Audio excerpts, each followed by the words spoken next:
Good morning, friends. Myself Satish Kalda. First of all, welcome all of you in my channel Ultimate Science. और आज हम लेके आए बेटा क्लास +1 का chapter number 1 basic concept in chemistry. इसका topic है स्टोइचियोमेट्री इन केमिकल इक्वेशन पार्ट 2।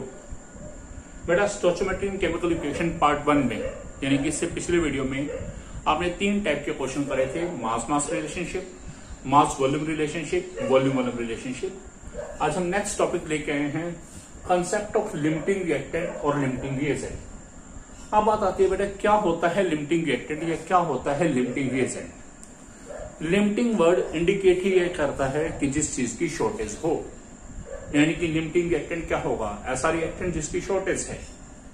अब शॉर्टेज कैसे, इसको मैं एक एग्जांपल से लेके चलता हूं। सपोज करो कि आपको स्कूल के अंदर टीचर ने एक बुक प्रिस्क्राइब करी कि आपको ये बुक लेके आनी है और आप उस बुक की कॉस्ट नहीं जानते। ठीक है, आप अपने घर में गए, आपने अपने पेरेंट्स को कहा कि मुझे एक बुक लेनी है, पेरेंट्स ने 500 रुपीज दे दिए और आप उस 500 रुपीज को लेके शॉपकीपर के पास गए और आपने उसे बुक डिमांड की।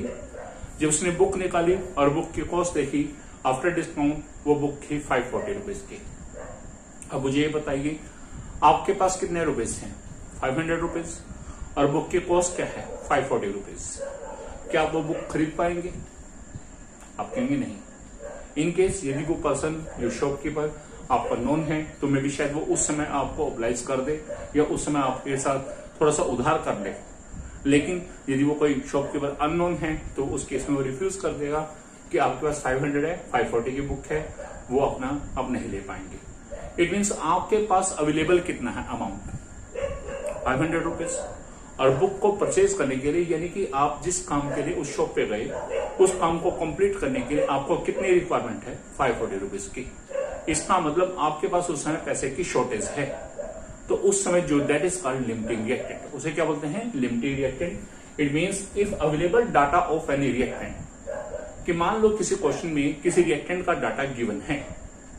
If available data of any reactant, वो डाटा मास भी हो सकता है, वॉल्यूम भी हो सकता है, एटम्स भी हो सकता है, मॉलिक्यूल्स भी हो सकता है, मोल भी हो सकता है, ग्राम एटम्स, ग्राम मॉलिक्यूल, कुछ भी हो सकता है, वॉल्यूम भी हो सकता है। If available data of any reactant is less than its required data, यानी कि गिवन वैल्यू जो है किसी रिएक्टेंट की गिवन वैल्यू उसकी रिक्वायर्ड वैल्यू से यदि कम है, then that reactant is called limiting reactant और it is also called limiting agent. और इसका अपोजिट चले, if available data of any reactant is greater than its required data. मान लो वही सेम केस, आप 500 रुपए की लेके चले घर से और आप मार्केट में गए, आपने बुक डिमांड की और बुक सेलर ने बोला कि 450 रुपीज की है, यानी कि आप वो बुक आसानी से परचेज कर पा रहे हैं। आपके पास 500 है, बुक खरीदने के लिए 450 चाहिए, यानी कि आपके पास रिक्वायर्ड अमाउंट से ज्यादा है। तो if available data of any reactant is greater than its required data, यदि किसी रिएक्टेंट का अवेलेबल डाटा उसके रिक्वायर्ड डाटा से ज्यादा है, then that reactant is called excess reactant और it is also called excess reagent. Clear? तो limiting reactant होता क्या है, एक्सेस रिएक्टेंट होता क्या है, ये मैंने आपको बता दिया। आइडेंटिफाई करना कि if available data of any reactant is less than its required data, then that reactant is called limiting reactant और limiting reagent. And if available data of any reactant is greater than its required data, then that reactant is called excess reactant और excess reagent. अब इसका हम limiting reactant कैसे find out करते हैं और उसका एडवांटेज कैसे लेते हैं, इसे हम एक न्यूमेरिकल से सोल्व करेंगे। आप देखिएगा वो numerical.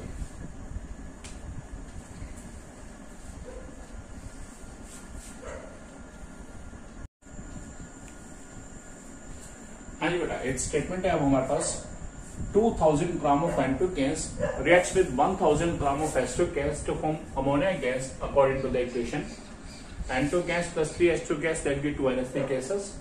Find out limiting reactant. Second part, will any of the two reactants remain unreacted? If yes, which one and what would be its mass? And find out mass and volume of ammonia gas form. अब इस question को हमें कैसे करना है? मैंने आपको बोला है कि ये स्टोइचियोमेट्री इन केमिकल इक्वेशन का सेकंड पार्ट है, यानी कि स्टोइचियोमेट्री इन केमिकल इक्वेशन कंसेप्ट चलेगा क्योंकि यहाँ केमिकल इक्वेशन गिवन है। कई बार क्या होता है क्वेश्चंस के अंदर बेटा हमें केमिकल इक्वेशन नहीं दी होती तो हमें केमिकल इक्वेशन भी बनानी पड़ती है।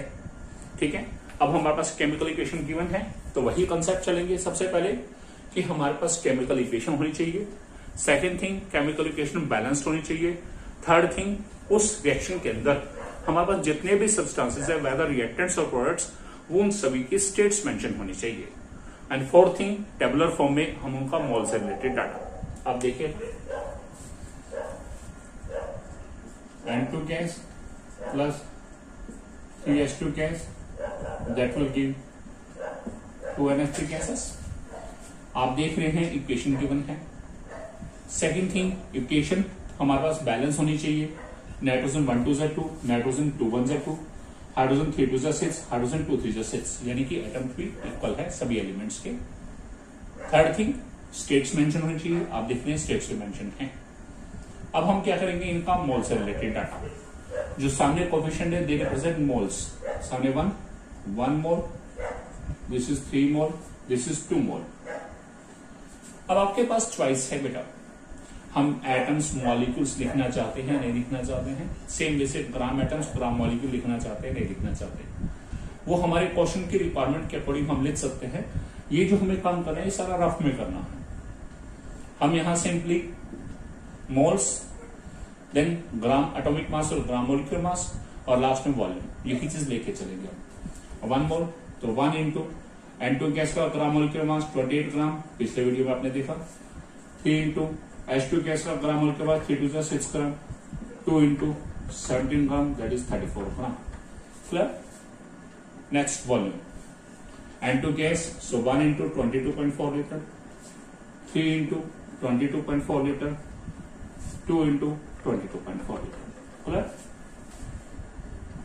अब हमें क्या करना है, हम स्टेटमेंट को ध्यान से दोबारा पढ़ेंगे कि हमारा स्टेटमेंट में गिवन क्या है। 2000 gram of N2 gas reacts with 1000 gram of H2 gas. जो मेरा पिछला वीडियो था, आप उसमें पढ़ा था स्टोइचोमेट्रिक इन केमिकल इक्वेशन में। उसमें क्या था, हर स्टेटमेंट में सिर्फ हमें 1 गिवन डाटा था। That data may be of reactants, may be of products. वो रिएक्टेंट का भी डाटा हो सकता था, प्रोडक्ट का भी। लेकिन यहां हम क्या देख रहे हैं, there are 2 reactants, one is N2, second is H2, and the data of both the reactants are given, and this data is called available data। इसे क्या बोलते हैं, अवेलेबल डाटा, जो क्वेश्चन में गिवन होता है। अब N2 गैस का क्या दे रखा है, ग्राम, 2000 ग्राम। अब ग्राम क्या चीज है, ग्राम किसका यूनिट है, मास का। It means available mass of N2 gas, this is 2000 gram. Same जैसे available mass of H2 gas, this is 1000 ton। These are the available data। Stoichiometric in chemical equation, इससे पिछले वीडियो में जब हमने part 1 किया था, तो उस समय हमने क्या था कि हमारे पास सिर्फ एक डाटा गिवन होता था। अब हमारे पास क्या है, 2 रिएक्टेंट हैं इस रिएक्शन में, और दोनों का ही डाटा गिवन है। भले मास हो, भले वॉल्यूम हो, दोनों का मास हो, दोनों का वॉल्यूम, या एक का मास एक का वॉल्यूम हो, कुछ भी हो सकता है।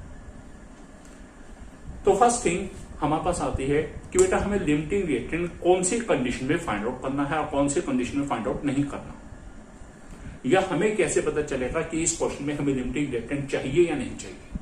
हमें वो फाइंड आउट करना भी है या नहीं है, क्योंकि कई बार क्वेश्चन में लिमिटिंग रिएक्टेंट फाइंड आउट करना नहीं पूछा जाता। ये हमें खुद जज करना पड़ता है कि हमें इस क्वेश्चन में लिमिटिंग रिएक्टेंट फाइंड आउट करना चाहिए या नहीं करना चाहिए। अब वो कैसे देखेंगे, हमें ये देखना है कि किसी स्टेटमेंट में यदि 2 रिएक्टेंट्स है और दोनों का डाटा गिवन है, यानी कि दोनों का ही अवेलेबल डाटा है, तो उस क्वेश्चन में हमारे पास कंडीशन है, then we have to firstly find out the limiting reactant. और यदि 1 डाटा गिवन है, जैसा पिछले वीडियो में देखा, तो उस समय हम डायरेक्ट क्वेश्चन कर सकते हैं। अब हमारे पास क्या है, N2 gas, H2 gas, these are the 2 reactants, दोनों का ही क्या है, अवेलेबल डाटा है। तो यहां हमारे कंपल्शन है कि firstly we have to find out the limiting reactant, whether it is asked और नॉट, कि हमें लिमिटिंग रिएक्टेंट निकालना ही निकालना पड़ेगा, भले वो पूछा हो चाहे ना पूछा हो। तो हम कैसे करेंगे, लिमिटिंग रिएक्टेंट कैसे फाइंड आउट करेंगे। पहले तो डिसीजन ये था कि हमें लिमिटिंग रिएक्टेंट निकालना है या नहीं निकालना है। अब बात आती है कि लिमिटिंग रिएक्टेंट कैसे निकालना है, how to find out the limiting reactant. तो अब हम क्या करेंगे, वही स्टोइचोमेट्रिक केमिकल इक्वेशन का कंसेप्ट यूज करेंगे, वही यूनिटरी मेथड चलेगा।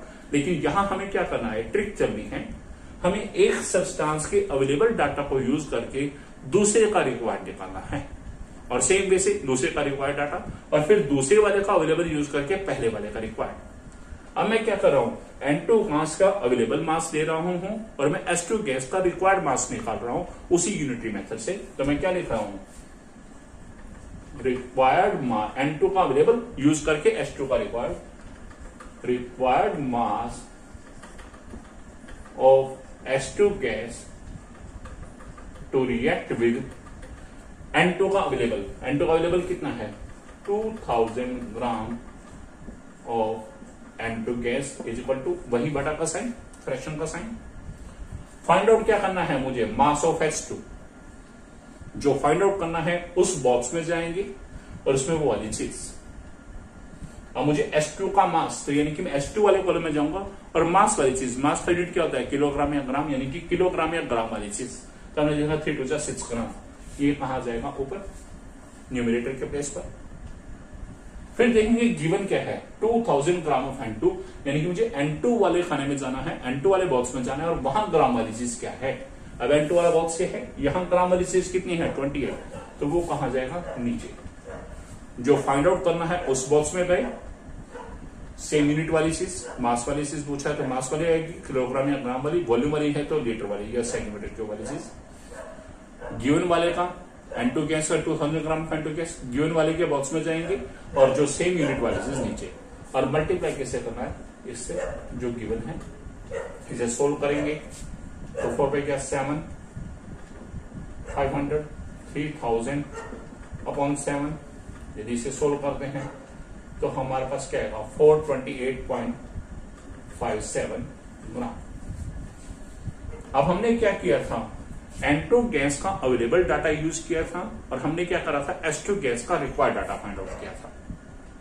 अब हम उल्टा चलेंगे, H2 गैस का अवेलेबल यूज करेंगे, N2 का रिक्वायर्ड। अब मैं क्या करूंगा, required mass of N2 gas to react with 1000 gram of H2 gas is equal to वही सेम। अब मुझे फाइंड आउट क्या करना है, N2 का मास।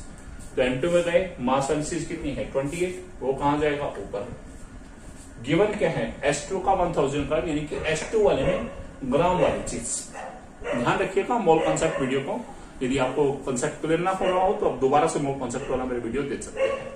अब H2 में गए ग्राम वाली चीज, H2 वाले गए ग्राम वाली चीज क्या है 6, वो कहां जाएगा नीचे, और मल्टीप्लाई किससे करना है, जो गिवन है 1000 से। इसे सोल्व किया,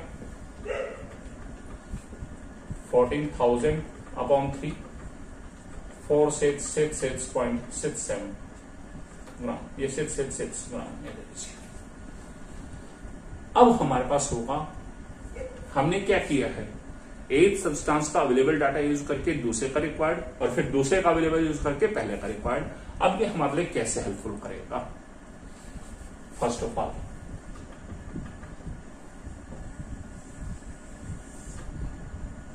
लिमिटिंग रिएक्टेंट।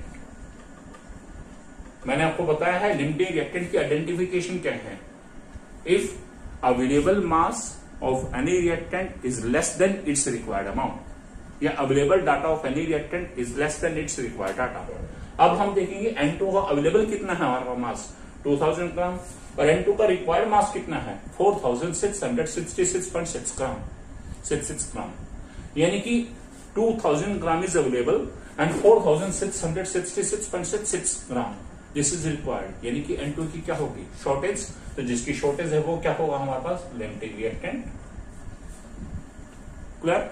सेकेंड थिंग, अब हम H2 को देखें, H2 का अवेलेबल मास कितना है 1000 ग्राम और H2 का रिक्वायर्ड मास कितना है, आप देखिए रिक्वायर्ड मास ऑफ H2 कितना है 428.57 ग्राम, यानी कि 1000 ग्राम चाहिए, सॉरी अवेलेबल है, और हमारे पास रिक्वायर्ड कितना है 428.57 ग्राम, यानी कि H2 हमारे पास फालतू है, और जो फालतू होते उसे क्या बोलते हैं एक्सेस रिएक्टेंट। तो एक्सेस रिएक्टेंट कौन सा हो गया, H2 गैस। यानी कि first of all limiting reactant कहां निकालना पड़ेगा, मैंने आपको बताया किसी स्टेटमेंट में 2 रिएक्टेंट हो और दोनों का ही डाटा गिवन हो, भले कुछ भी गिवन हो, मास, वॉल्यूम, एटम, मॉलिक्यूल, कुछ भी। ये तो हो गया कि लिमिटिंग रिएक्टेंट हमें कब फाइंड आउट करना है, यह लिमिटिंग रिएक्टेंट की रिक्वायरमेंट भी है नहीं है क्वेश्चन में। सेकेंड थिंग, कैसे फाइंड आउट करना है, हम एक से एक रिएक्टेंट का अवेलेबल यूज करके दूसरे का रिक्वायर्ड, और फिर दूसरे का अवेलेबल यूज करके पहले का रिक्वायर्ड, और फिर उनका कंपैरिजन। क्लियर? ये हो गया हमारे पास लिमिटिंग रिएक्टेंट फाइंड आउट करना। तो यानी कि हमारा फर्स्ट पार्ट आ गया हमारे पास limiting reactant. This is our first part answer. Second, will any of the two reactants remain unreacted? आपसे पूछा गया है कि भैया हमारे पास दो रिएक्टेंट है, one is N2, second is S2, क्या कोई ऐसा रिएक्टेंट है जो बचेगा अनरिएक्टेड, मीन जो रिएक्शन में यूज होने के बाद बाकी बैलेंस भी बच जाएगा कुछ थोड़ा बहुत अमाउंट? तो आप देखिए N2 अवेलेबल 2000 ग्राम है, जबकि रिक्वायर्ड कितना है 4666.6 ग्राम, यानी कि N2 तो पूरा कंज्यूम हो जाएगा। S2 अवेलेबल कितना है 1000 ग्राम, और S2 हमारे रिक्वायर्ड कितना है 428.57 ग्राम, यानी कि H2 एक्स्ट्रा बचेगा, H2 एक्स्ट्रा बचेगा। तो ध्यान रखिएगा, जब भी कहीं क्वेश्चन आता है will any of the two reactants remain unreacted, तो अनरिएक्टेड कौन बचता है? हमेशा एक्सेस रिएक्टेंट। कौन बचता है? Excess reactant. तो हमारा एक्सेस रिएक्टेंट कौन सा है? H2 गैस, यानी कि H2 gas is remain left. ठीक है, तो आप बताएंगे yes H2 gas will remain unreacted, यानी कि H2 गैस अनरिएक्टेड बचेगा, यानी कि अनयूज्ड बचेगा। आपसे पूछा will any of the to reacted remain unreacted, आप कहेंगे yes. If yes which one, आपने नेम बता दिया H2 gas, and what would be its mass, अब वो कितना बचेगा, यानी कि हमें निकालना है कि H2 गैस रिएक्शन में यूज होने के बाद हमारे पास बैलेंस कितना बचा। तो that is mass of H2 gas remain unreacted. वो कैसे निकालते हैं? एक्सेस रिएक्टेंट का available data minus excess reactant का ही रिक्वायर्ड डाटा।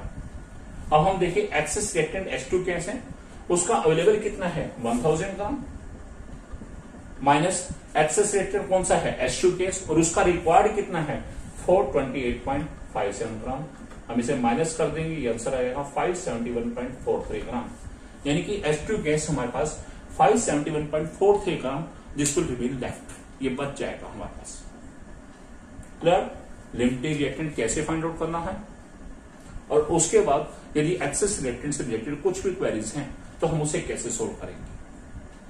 अब बात आती है third thing, very very important, what is the advantage of finding limiting reactant. Limiting reactant हम क्यों फाइंड आउट करते हैं?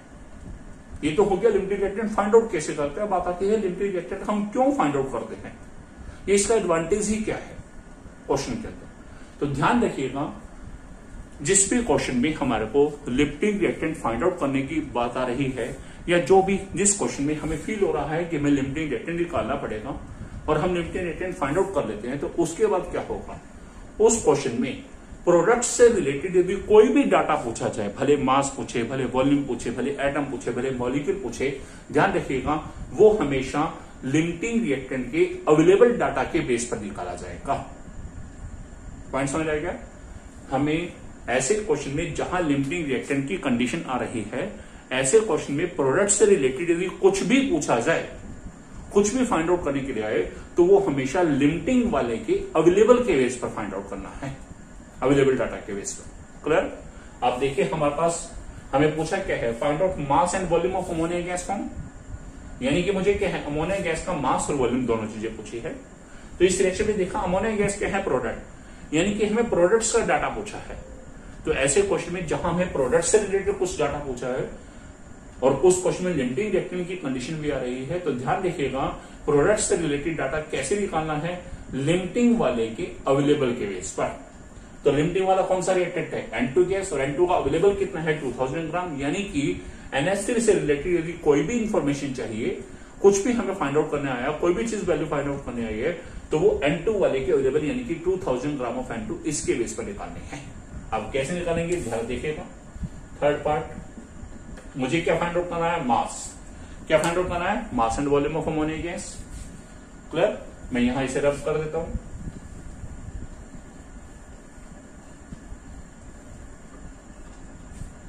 थर्ड पार्ट,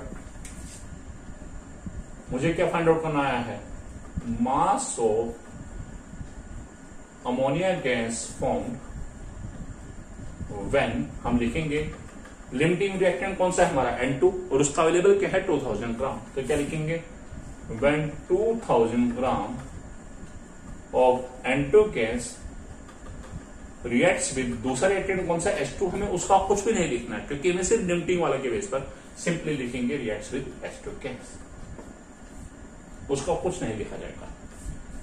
इक्वल टू बटा का निशान वही फ्रैक्शन। आगे वही मेथड, फाइंड आउट क्या करना है अमोनिया का मास। अब हम अमोनिया वाले बॉक्स में गए, मास वाली चीज क्या है 34 ग्राम ऊपर, गिवन क्या है N2 का 2000 ग्राम। तो N2 में गाना है और ग्राम वाली चीज सिर्फ यूनिट देखना है। N2 में गए, ग्राम वाली चीज 28, वो कहां जाएगी नीचे, और मल्टीप्लाई किससे करेंगे इस 2000 से। जब हम इसे सोल्व करेंगे तो हमारा आंसर क्या आएगा 2428.57 gram. This is the mass of ammonia gas form. Same way से मुझे अब क्या निकालना है, वॉल्यूम ऑफ अमोनिया गैस। अब अमोनिया गैस क्या है प्रोडक्ट, यानी कि इसका वॉल्यूम। तो मैंने बोला प्रोडक्ट के रिलेटेड कुछ भी डाटा निकालना आ जाए, किसके बेस पर निकालना है, लिमिटिंग वाले के अवेलेबल के बेस पर, अवेलेबल डाटा के बेस पर। तो वही same case, volume of ammonia gas form when, limiting वाला कौन सा है N2 गैस, और उसका डाटा क्या दिया है मास, वही लिखेंगे। व्हेन कितना मास है 2000 gram of N2 gas reacts with दूसरे का कुछ भी नहीं लिखना, एक्सेस रिएक्टेंट का सिर्फ नाम आएगा H2 gas equal to. Find out क्या करना है अमोनिया का volume.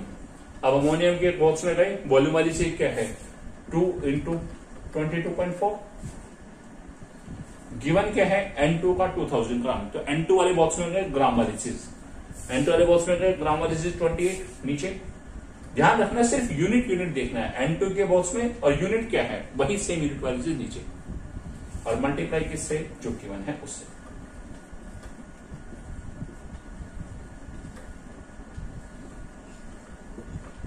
This is 32,000 litre. Clear, कोई डाउट?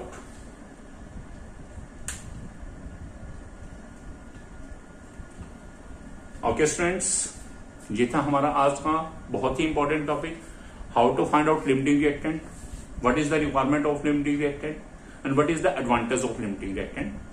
बेटा मैंने इसे क्वेश्चन से समझाया है, और ये क्वेश्चन आपके पास एनसीईआरटी एक्सरसाइज में क्वेश्चन नंबर 24 है।